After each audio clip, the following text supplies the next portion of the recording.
Florida's flooded future. Okay, this is really funny. I don't know if you guys are going to notice this. I did.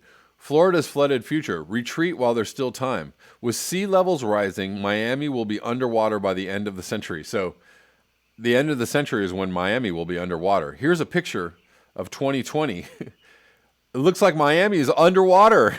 Whoa, what year is it? This is May 26, 2020. A woman walks in floodwater in Miami. So what's been happening is that during king tides in Miami, parts of Miami flood. Miami is already underwater if it's the wrong time of the month.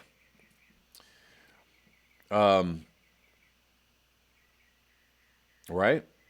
Right? May 26, 2020. Miami is underwater. But they're saying that's going to happen at the end of the century here, up here. Alrighty. Florida's time of climate change denial is over. You can buy mugs in Miami Beach souvenir shop that show a map of the world, pour in hot liquid, and Florida disappears.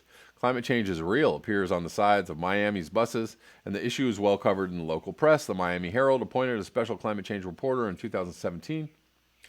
Florida's Republican governor, former climate skeptic Ron DeSantis, last year recruited scientists and resilience consultants to prepare the state for climate impacts. I'm telling you right now, if you own property in Miami that is close to the ocean, you should divest yourself and get the hell out. And if you're anywhere in Miami, a good thing to do would be to, pick up what you got and take off and go somewhere higher and start your life in a place that will not be deluged. I would suggest anywhere outside of Florida, but do what you want. In a place that won't be deluged by king tides or hurricanes or whatever you want in the next couple of years. The sea level rise here has risen by 2.8 inches since 1992, but the rate of increase has accelerated in the past 15 years. And it could rise another 2.8 feet by 2060. And for once, millionaires in their beachfront homes in Miami Beach or nearby Fisher Island, Star Island, and Indian Creek are not exempt from loss. Even President Donald Trump's property is likely to feel the effects. By 2050, Mar-a-Lago, his private Palm Beach club north of Miami, is predicted to be under a foot of water for 210 days a year. I'm going to tell you right now, that's not going to happen long before 2050. Miami is not viewing climate change just as a future threat. Its effects are already part of daily life. Florida, former swampland that is just above sea level, is the U.S. state at greatest risk from increasingly regular floods. What about Louisiana and New Orleans? New Orleans is actually below sea level, right? The sea is rising faster here than anywhere else, and king tides, huge surges in autumn, are especially destructive.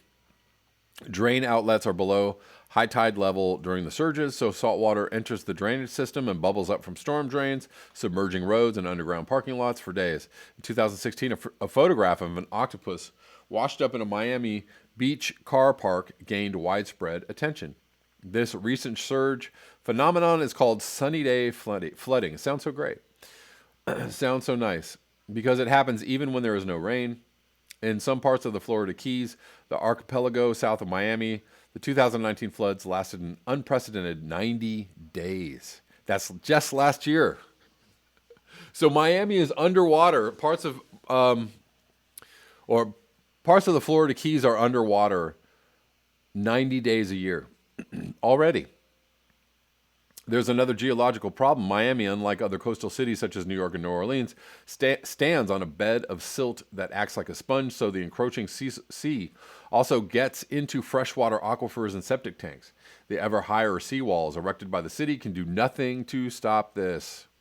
Why even spend that money? What's the point? And in Hollandale Beach, seawater has already contaminated five freshwater wells. So Floridians may run out of drinking water even before they confront flooding. Encroaching salt water also threatens saltwater intolerant vegetation, particularly the palm trees, which provide precious shade. Rising sea temperatures are already making this tropical region's regular hurricanes longer and more destructive, as demonstrated by Hurricane Irma in 2017. I believe there has been a few hurricanes since then as well. Economist David Letson, who studies hurricane evacuation, said the short-term fear is the combination of a hurricane and a tidal surge, as happened with Hurricane Sandy in 2012. He and his wife live in the island town of Key Biscayne, south of Miami Beach. Sell, David, sell. We've been in our house for 25 years, even though we're not well off enough to live by the sea. We've started wondering how long we can stay here. Dude, go now. My neighbor's thinking about having his house raised, but that's really expensive, at least $100,000. But there's the dilemma that by investing to protect your home, you increase the value of the thing that's exposed to the more powerful weather shocks that will inevitably come. Sooner or later, we'll have to consider moving out. Sooner. Phil Stoddard, former mayor of city of South Miami, one of the 34 incorporated cities that make up Miami-Dade County, is one of the few politicians willing to use the term managed retreat. Indeed. Managed retreat goes hand in hand with compassionate degrowth. Few political leaders are prepared to tell people the truth, he told me. The median household income in Miami is $50,000. We don't have the means to finance the infrastructure that would be needed to adapt the area to sea level rises of the coming decades. The Federal Emergency Management Agency has a national budget of $125 million. Just in the small city with 13,000 people, it will cost $75 million to replace the defective septic tanks with a municipal sewer system. We need to tell people it's time to think about retreat while there's still time to do it calmly. Indeed, some people never had that luxury. In the Florida Keys, the destruction caused by Hurricane Irma displaced several hundred people. In theory, FEMA has a home buyout program for those living in vulnerable areas, which declares the land unfit for building, ending the cycle of destruction and reconstruction. But the application process takes an average of 5 years. Stoddard points out that FEMA doesn't have the money to buy up the homes of everyone who needs to leave. And people won't be able to sell their homes. Stoddard is not the only one recommending departure. Wealth management advisor Mark Singer encourages his clients in more guarded terms to limit their exposure. I love those nice sounding phrases. Your house used to be your safest investment, but not anymore. Climate change isn't cyclical like the stock market unless we're prepared to wait for the next ice age. He remembers the first time he saw sunny day flooding. Developers who build on the seafront have a 3 to 4 year horizon. But I have a long-term relationship with my clients, and they're starting to worry about rising sea levels. Sooner or later, insurance are going to drastically increase premiums, banks won't want to lend over 30 years, and people won't be able to sell their homes. People have noticed, however, that the ground is slightly higher a few miles from the sea. the galaxy brains, the brainiacs. West Coconut Grove is a world away from touristy Miami Beach. In this residential district, originally home to immigrants from the Bahamas, the highest point is about 10 feet above sea level. That may seem insignificant, but it's a critical advantage over Miami Beach, where most of the land is just 2 or 4 feet above sea level. West Coconut Grove's wooden houses, built in the shotgun style with rooms arranged one behind the other, typical of the Caribbean, have no sea view, but they have never flooded. The Reverend Nathaniel Robinson, pastor of the local Greater St. Paul African Methodist Episcopal Church, praises the durability of these narrow single-story dwellings that can withstand hurricanes. You just have to open the doors and the windows and the house breathes. The wind blows through, it doesn't blow it down. That one even survived Hurricane Andrew in 1992, he said, proudly pointing to a faded white shotgun. Can it survive the developers, though? Realtors send letters and call every week trying to get me to sell, said Thaddeus Scott, a semi-retired gardener in his 60s who has lived here since childhood. 10 years ago, he took a 30-year mortgage for a house costing $130,000. He's still there, but developers are buying up and demolishing homes all around his to build square white townhouses. He feels threatened by the encroachment of 100 of these luxury sugar cubes that dwarf the existing homes. These new houses cost $2 million. They're not for people like us. Scott calls it climate gentrification, a term that has gained currency in the press and academic research in the past year. Are the rich actually retreating from the flood-prone coastline to higher ground and displacing the original inhabitants? According to Tulane professor Jesse Keenan, originally from Miami, the value of single-family properties rose more between 1971 and 2017 in districts at higher elevations than those closer to sea level. Excuse me. A report from McKinsey estimates that homes in Florida's flood zones will lose 15 to 35% of their current value by 2050. We can call that 2030. Climate gentrification has mobilized a small group of activists in Little Haiti, a working class neighborhood known for its Caribbean market and botanicas, which has been home to Haitians since the first arrivals fled Jean-Claude Duvalier's dictatorship in the 1970s. Little Haiti is also 6.5 to 13 feet above sea level. For Miami, that's the Rocky Mountains. Said Caroline Lewis, founder of the Clio Institute, an organization trying to improve climate change understanding. In this part of the city, the flagship climate gentrification project is the Magic City Innovation District, a 15-year, 17-acre, billion-dollar mega project that aims to construct a mixed-use, walkable campus with retail, office, residential, hotel, art, park, and other public spaces. The website of this revitalization, quote-unquote, project boasts that the district's elevation will help protect it against storm surges and respond to climate change environmental impacts in years to come. Despite 3 years, this is laughable though, despite 3 years of vigorous protests from Haitian residents, developers got the green light from the city last year. The only concession was agreeing to retain the name Little Haiti instead of using Little River, as the district was known before the Haitians arrived. Okay, so yes, all of that is a big fat mess. Clearly, in the short term, they're going to gentrify this neighborhood to get away from the coast.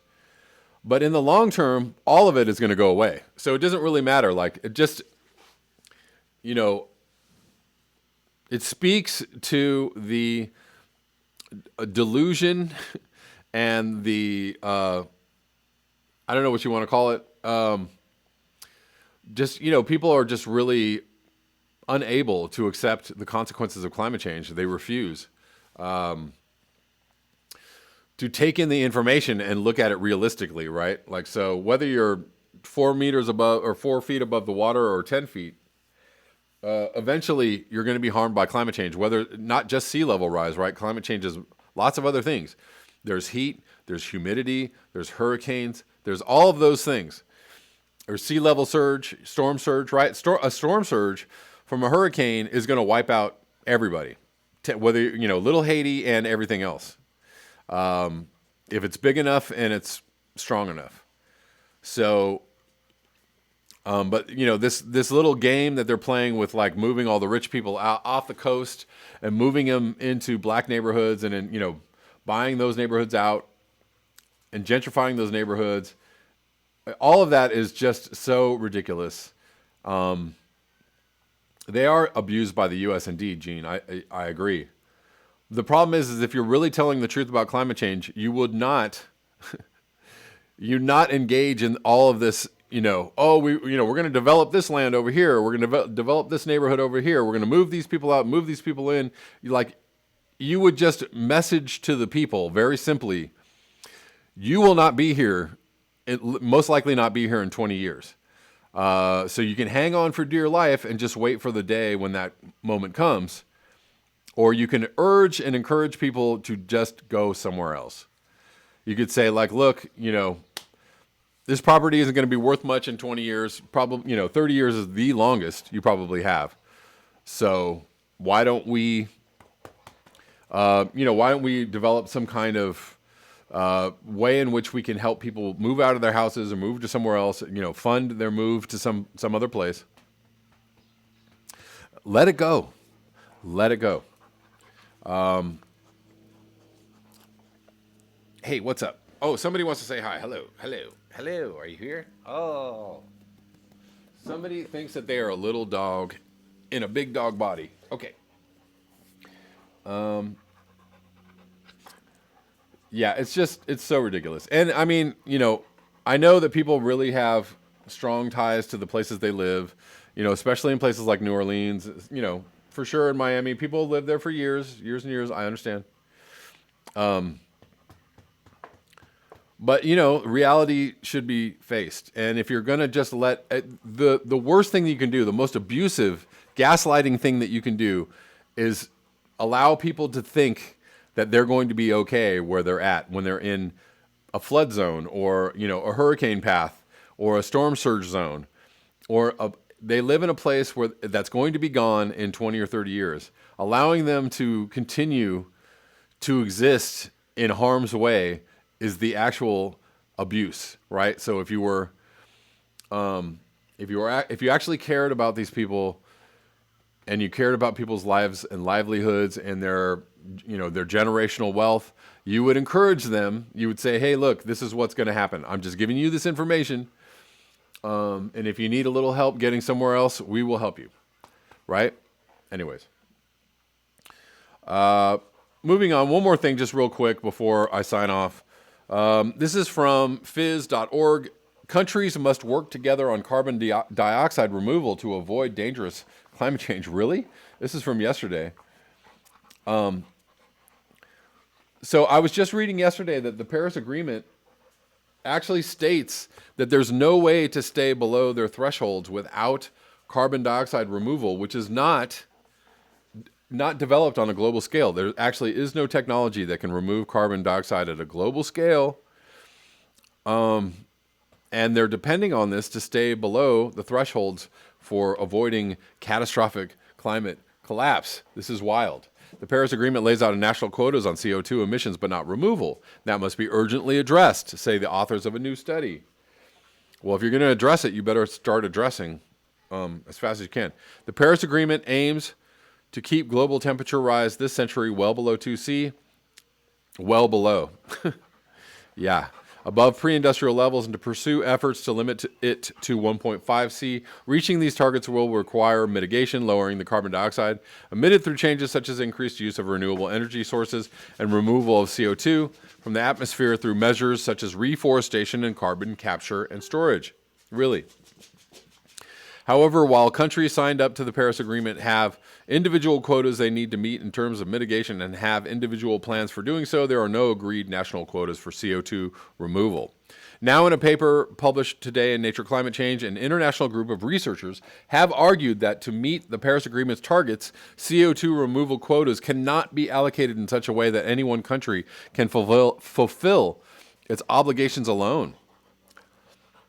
The team from Imperial College London, oh my God, hey, help, The team from Imperial College London, the University of Girona, ETH Zurich, and the University of Cambridge says countries need to start working together now to make sure enough CO2 is removed in a fair and equitable way. This should involve deciding how quotas might be allocated fairly and devising a system where countries that cannot fulfill their obligations alone can trade with countries with greater capacity to remove CO2. Co-author Dr. Neil McDowell from the Center of Environmental Policy and the Center for Process Systems Engineering at Imperial said carbon dioxide removal is necessary to meet climate targets, since we have so far not done enough to mitigate our own emissions. Both will be necessary going forward, but the longer we wait to start removing CO2 on a large scale, the more we will have to do. Really? It is imperative that nations have these conversations now. Well, to determine how quotas could be allocated fairly. But, this is great that you guys want to talk about it, and I support you talking about it, but what exactly are you going to do? What are you going to do? What are the ideas around this? Carbon dioxide removal can be achieved in several ways. Reforestation uses trees as natural absorbers of atmospheric CO2, but takes time to reach its full potential as the trees grow. Exactly. Now is a good time. Carbon capture and storage takes CO2 out of the atmosphere and stores it in underground geological formations. But what they don't say about this is carbon capture also takes carbon emissions to achieve, right? Carbon capture, you're emitting carbon while you're capturing carbon. So, boy, that makes a lot of sense. CCS is usually coupled with a fossil fuel power station to take the CO2 out of the emissions before they reach the atmosphere. However, it can be coupled to bioenergy, growing crops to burn for fuel. Oh my God. Oh my God. This is the worst. No. Growing crops to burn for fuel. Yeah, that's going to really take CO2 out of the air. These systems have the double benefit of the crops removing CO2, but then you burn them and you put CO2 back in the air. God dang it. This is dumb. Did scientists actually write this? Was this published in a science journal? My eyes hurt and my brain hurts. I can't even believe I just read that. I'm sorry to tell you this, but some scientists are just dumb as fucking rocks. And they want you to believe dumb things. They really want you to believe dumb stuff. Because they're going to fix it with their dumb ideas. Oh my God. Hey guys, please remember to like, share, and subscribe. You can also support the channel at the links below. PayPal, Square, and Patreon. Also, all of my live streams are available for listening on Patreon if you happen to miss them during the day. So you can sign up for my Patreon for as little as $1. If you want to go check out the live streams, they are all there. Thanks a lot.